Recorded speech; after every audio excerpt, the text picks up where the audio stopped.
بارگاہ رسالت کے گستاخوں کا جب رد و ابدال فرماتے تو حضور مفتی اعظم ہند علیہ رحمت و رضوان کی جانشینی کا حق ادا فرماتے۔ آج ہم اور آپ اسی عبقری، نادر المثال، مجمع الفضائل اور جامع الصفات شخصیت کی بارگاہ میں خراج عقیدت پیش کرنے کے لیے حاضر ہیں، جسے دنیا تاج الشریعہ کے لقب سے یاد کرتی ہے۔ حضور تاج الشریعہ علیہ رحمت و رضوان بچپن ہی سے بہت ذہین و فطین تھے اور آپ کی پیشانی سے خیر و برکت کے آثار نمایاں تھے۔ آپ کی زیادہ تر تعلیم گھر میں ہوئی۔ حضور مفتی اعظم ہند علیہ رحمت و رضوان سے سب سے زیادہ آپ نے اکتساب علم کیا اور ان کے سوا بڑے بڑے علماء دہر اور فقہائے زمانہ سے آپ نے اکتساب علم کیا۔ منظر اسلام سے فراغت کے بعد 1963 عیسوی میں اعلیٰ تعلیم کے لیے جامعہ ازہر مصر تشریف لے گئے اور وہاں کلیت و اصول الدین میں داخلہ لے کر 3 سال تک حدیث، اصول حدیث، فقہ، اصول فقہ اور عربی زبان و ادب میں کمال حاصل کیا۔ 1966 عیسوی میں جامعہ ازہر سے امتیازی پوزیشن کے ساتھ فراغت حاصل کی اور اسی موقع پر امتیازی نمبروں سے کامیاب ہونے کی وجہ سے مصر کے سابق صدر کرنل ناصر نے جامعہ ازہر ایوارڈ اور سند امتیاز آپ کی خدمت میں پیش کیا۔ پھر دارالعلوم منظر اسلام میں تدریس کے کام پر مامور ہوئے اور کامیابی کے ساتھ منتہی کتابوں کا درس دیا۔ تبلیغی اسفار اور بیعت و ارادت کی مصروفیات کی وجہ سے ملازمت کا سلسلہ بہت دنوں تک جاری نہ رہ سکا، مگر مصروفیت کے باوجود فتویٰ نویسی اور تصنیف و تالیف کا جو سلسلہ بعد فراغت آپ نے جاری فرمایا تھا وہ زندگی کے آخری لمحے تک باقی رہا۔ حضور تاج الشریعہ علیہ رحمت و رضوان کو حضور مفتی اعظم ہند علیہ رحمت و رضوان سے شرف بیعت حاصل ہے۔ جب آپ کی عمر شریف 20 سال کی تھی تو حضور مفتی اعظم ہند علیہ رحمت و رضوان نے 15 جنوری 1962 عیسوی مطابق 1381 ہجری کو میلاد شریف کی ایک محفل میں آپ کو تمام سلاسل کی اجازت و خلافت عطا فرمائی اور آپ کے والد محترم مفسر اعظم ہند نے فراغت سے پہلے ہی آپ کو جانشین بنا دیا تھا اور بطور سند ایک تحریر بھی لکھ کر آپ کے حوالے کر دی تھی۔ حضور تاج الشریعہ علیہ رحمت و رضوان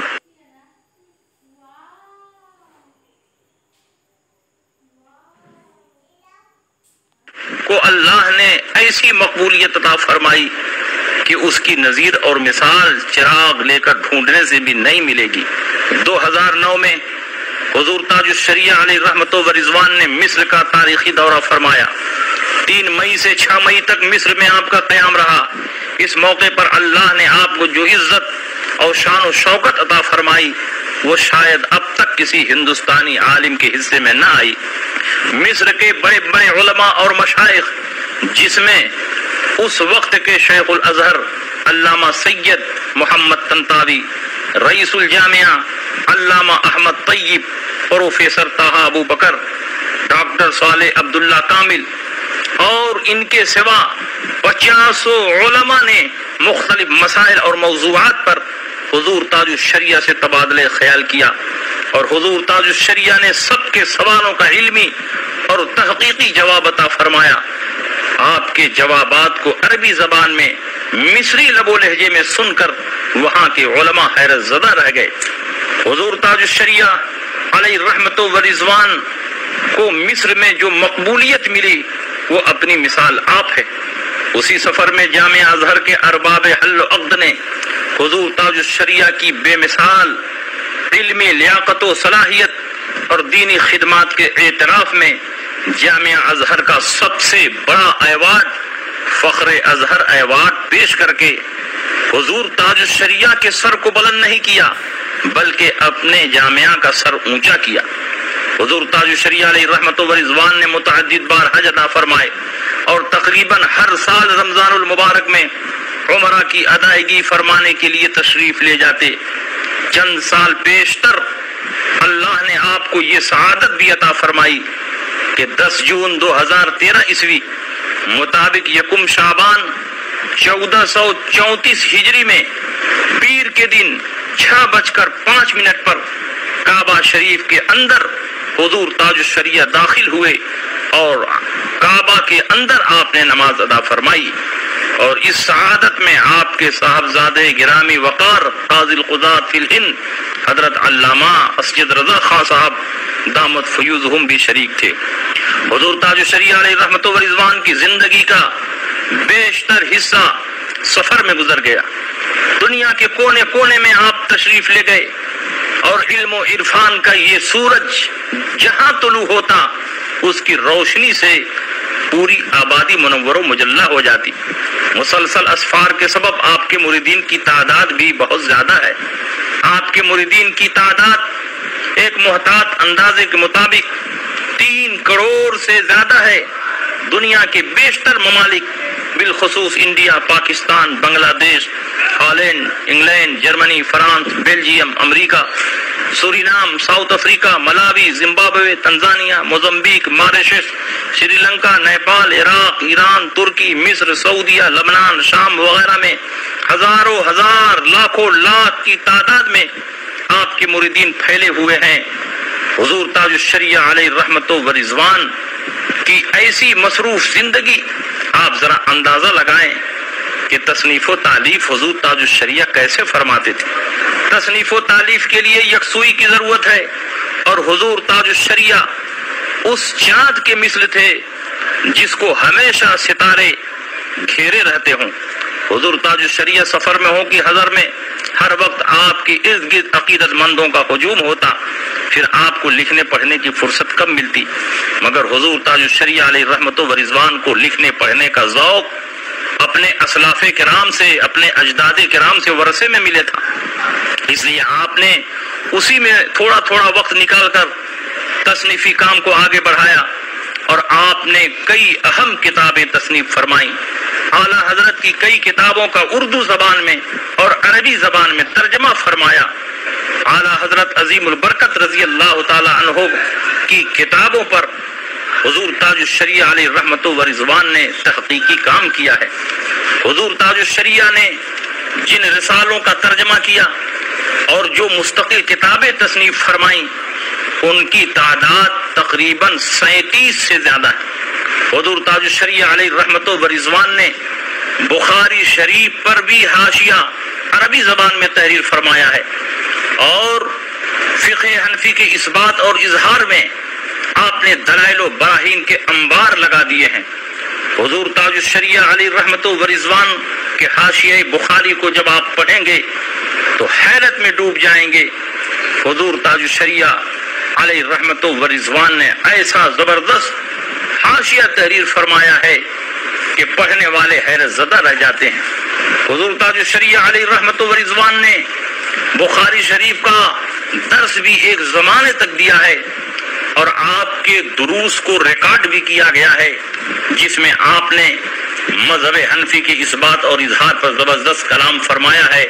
اور بظاہر جو حدیث مذہب حنفی کے خلاف نظر آتی دلائل و براہین کی روشنی میں ایسی تشریح فرمائی ہے کہ بڑے بڑے علماء سن کر حیران رہ جائیں گے۔ آپ کے دروس کا مجموعہ منحت الباری شرح بخاری کے نام سے چھپ چکا ہے، آپ اس کا مطالعہ کریں اور اندازہ لگائیں کہ حضور تاج الشریعہ علیہ رحمت و رضوان کے علم و فن کا مقام کتنا بلند تھا۔ حضور تاج الشریعہ علیہ رحمت و رضوان نے بے شمار مقامات پر اپنے علمی نقوش چھوڑے ہیں۔ حضور تاج الشریعہ علیہ رحمت و رضوان نے نہ صرف بخاری شریف کا درس دیا بلکہ الاشباح والنظائر، فواتح الرحمود اور درس نظامی میں شامل بڑی بڑی اونچی اونچی کتابوں کا آپ درس دیتے اور ایسی تحقیقی گفتگو فرماتے کہ علماء حیران رہ جاتے۔ حضور تاج الشریعہ علیہ رحمت و رضوان نے بخاری شریف پر جو حاشیہ تحریر فرمایا ہے،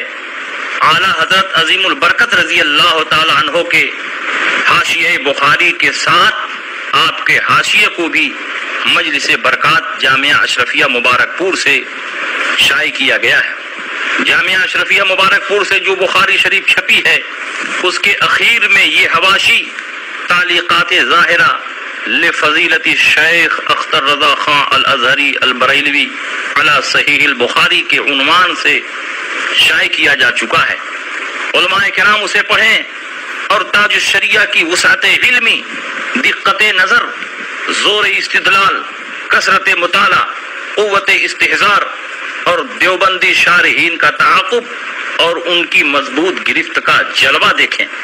حضور تاج الشریعہ علیہ رحمت و رضوان نے حدیث قلتین پر بھی قلم اٹھایا۔ حضرت امام شافعی کا مسلک ہے کہ پانی اگر قلتین کی مقدار کو پہنچ جائے اور اس میں نجاست گر جائے تو وہ پانی نجس اور ناپاک نہیں ہوتا ہے۔ امام اعظم ابو حنیفہ کا مسلک ہے کہ چونکہ وہ پانی دہدردہ نہیں ہے، مائع کثیر نہیں ہے، مائع قلیل ہے، اس لیے اس میں نجاست گر جائے تو وہ پانی نجس اور ناپاک ہو جائے گا۔ بعض شوافی کی طرف سے اس پر اعتراض ہوا اور مذہب شافعی کی ترجیح کو ثابت کرنے کی کوشش کی گئی۔ حضور تاج الشریعہ علیہ رحمت و رضوان نے قلم اٹھایا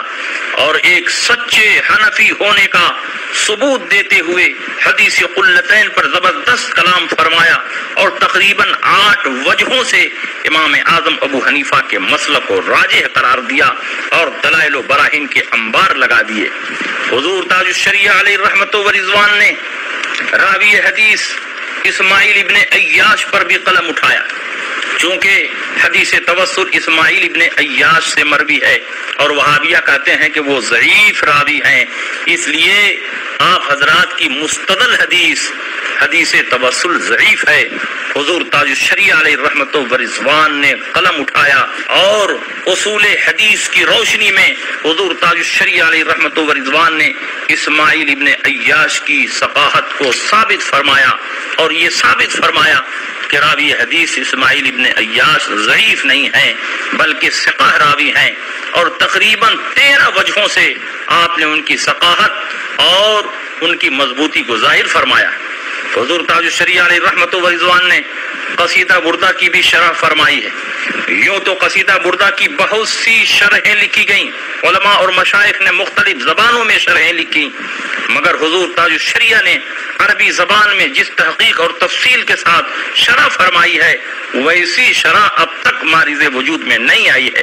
یہ شرح صرف لغوی، نحوی، صرفی اور اعرابی تحقیقات پر مشتمل نہیں ہے، بلکہ در حقیقت یہ شرح مختلف علوم و فنون کا بیش بہا خزانہ ہے، سیرت نبوی کے مختلف گوشوں کا احاطہ کرنے والا خوبصورت مجموعہ ہے۔ ایسی شرح حضور تاج الشریعہ علیہ رحمت و رضوان نے قصیدہ بردہ کی فرمائی ہے۔ قصیدہ بردہ کا آپ مطالعہ کریں گے تو حیران رہ جائیں گے کہ حضور تاج الشریعہ علیہ رحمت و رضوان جو بظاہر اخیر زمانے میں کتابوں کے مطالعے سے معذور تھے، لمبی لمبی عبارتیں زبانی لکھوا رہے ہیں،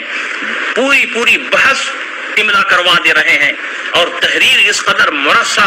تحریر اس قدر پختہ ہے کہ لگتا ہے کہ لکھنے والا سوچ کر ایک جملہ سٹ کر کے لکھ رہا ہے، جبکہ سچائی یہ ہے کہ حضور تاج الشریعہ علیہ رحمت و رضوان فی البدیع بذریعہ املا کتابیں لکھوا دیتے، سفر میں لکھواتے، حضر میں لکھواتے، پلین میں لکھواتے، ٹرین میں لکھواتے۔ جب فرصت ملتی حضور تاج الشریعہ علیہ رحمت و رضوان ایسے حاضر دماغ تھے، مضامین اس قدر مستحضر تھے، عبارتیں اس قدر یاد تھیں کہ حضور تاج الشریعہ املا کراتے جاتے اور آپ کی کتاب تیار ہو جاتی۔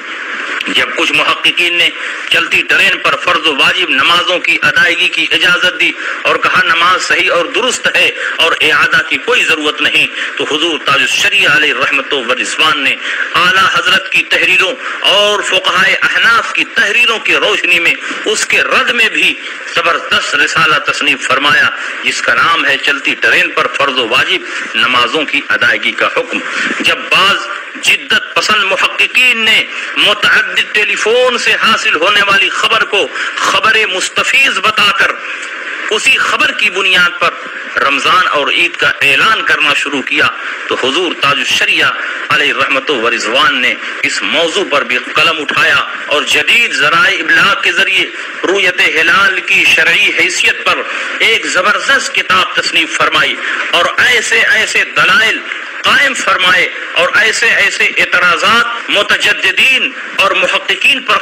فرمائے کہ آج تک اس کا جواب دینے سے وہ حضرات قاصر ہیں۔ یہ سارے کے سارے متجددین حضور تاج الشریعہ علیہ رحمت و رضوان کی تحقیقات اور آپ کے بلند پایا مقام کے آگے بونے نظر آتے ہیں۔ اللہ رب العزت نے حضور تاج الشریعہ علیہ رحمت و رضوان کو وہ عزت، وہ شہرت، وہ لیاقت و قابلیت عطا فرمائی تھی کہ آپ دنیا میں چراغ لے کر تلاش کریں تو حضور تاج الشریعہ کی نظیر اور مثال نہیں ملے گی۔ باتیں لمبی ہو رہی ہیں، وقت بہت کم ہے۔ میں تو